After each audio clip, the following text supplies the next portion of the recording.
First of all, why are you banned from America, as you understand it?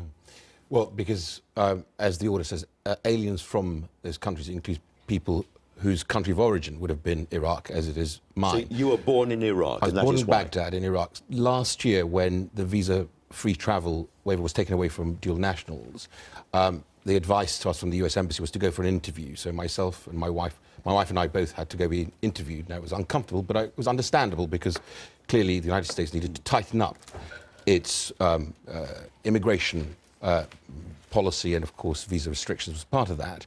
And I was granted then a 10-year visa after the interview, as was my wife. Our two sons, our twins, are at Princeton University, so we do need to travel quite a bit to America. Your sons are at university in America. You are a Conservative MP. How does it make you feel that Donald Trump doesn't want you in America now?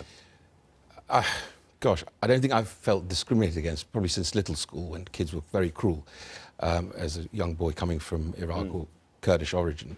For the first time in my life, last night, I felt discriminated against. It's demeaning, it's sad. One of my sons had a life-threatening illness last year. He spent about 2 months in hospital in Princeton, wonderful healthcare in Princeton University Hospital. But we couldn't have travelled if we were going through the same thing now. And there are many, many other human stories that we've been hearing about from the community in the UK. And there are hundreds of thousands of people who were born in Iraq, whether Kurdish or Arab or any other ethnic group, who are now British citizens. And you know, I always thought we are equal as British citizens. I'm proud that Stratford-on-Avon, 98% white, voted in Nadim Zahawi, the son of immigrants, an immigrant to this country, as their Member of Parliament. And I hope he'll reconsider this. And your passport, like my passport, says that Her Majesty's government will look after us abroad. And so presumably you think it is now down to your government to make representations quite quickly to Donald Trump and the American administration to think again on behalf of British citizens caught by this. Well, I'm reassured by my Prime Minister Theresa May's statement, because she quite clearly says she disagrees with this. She quite clearly says she will make representations on behalf of every citizen. Now, you know, I'm a successful man and a politician. It's all the people who don't have the platform that I have, who could get stuck in an airport for hours and hours of no fault of their own. They're British citizens and they should be looked after. And you made your displeasure clear on your social media platform. You tweeted a wonderful quote of Winston Churchill's. I think we've got it up on the screen. An appeaser is one who feeds a crocodile, hoping it will eat him last. Who are you talking about? Well, anyone who turns the other way. I don't think we should look away when President Trump makes a mistake. I think as his closest allies, Theresa May made it very clear, I think, in that brilliant speech to Congress, that when she talked about us going after the ideology of Daesh, not just on the battlefield, but the ideology, this plays into their ideology. This is counterproductive.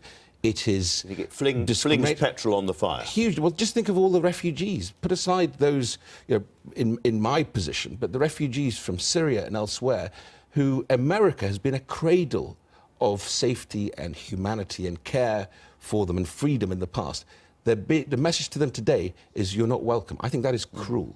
Now, you must have watched, like all of us, Theresa May's press conference in Turkey, where she was asked 3 times whether she condemned the American decision, and she didn't reply. How did that make you feel? Well, I think my Prime Minister, quite rightly, was being cautious. It was a developing story. I didn't know the details until very late yesterday that this would apply to myself and to my wife and I. So I think her being careful is a good thing, but she was also very candid with President Trump.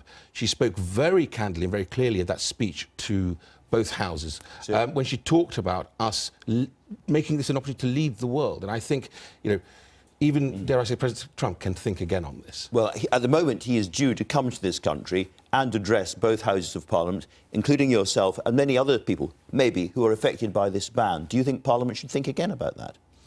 Well, I'm hoping he'll reconsider this position. I think this is hugely discriminatory. I think US law doesn't allow for discrimination by nationality or religion. So I hope he'll reconsider this.